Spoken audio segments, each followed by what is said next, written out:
Doug Polk, who's a famous poker pro. I'm actually a big fan of his, and he's been really big in poker, but he made a couple million, probably even more, and then he sort of has drifted away from that to get more into crypto. And just recently he got onto this tangent on his own podcast.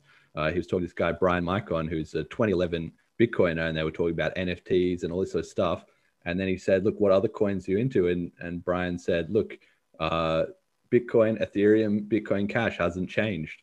And Doug was like, Bitcoin Cash, like, let's talk about that. And they had this big chat about it. And Doug was skeptical because he was kind of like, he thought the brand was a big problem, that basically, it's just kind of like the also ran Bitcoin. And that's a fair take. It's easy to sort of criticize it on that grounds. But that if Bitcoin Cash's biggest problem is its branding, that is like high fees or just internal issues in their community or thing. Is branding is very easy to fix because it's just you talk to people more until they get the idea. And that's sort of the second point, which is that because Bitcoin Cash, you can't pick it from ignorance. That's really how I want to say it. You cannot pick Bitcoin Cash from ignorance. Everybody who's picked a Bitcoin Cash knows how it works. They know the difference between Bitcoin. They know the history, and they chose Bitcoin Cash. But a lot of people pick Bitcoin and just think Bitcoin Cash. They just think it's a scam and they don't know anything about it.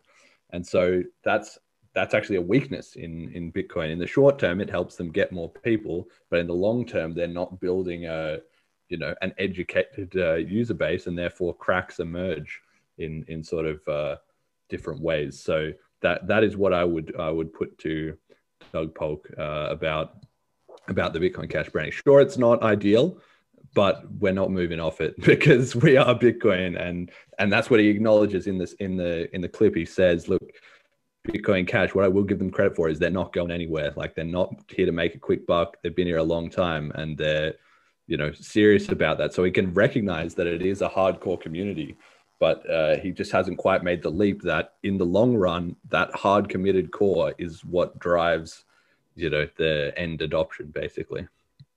Like the proof, that's like almost the proof of the fact that it is kind of worthy of its kind of title that it's claiming.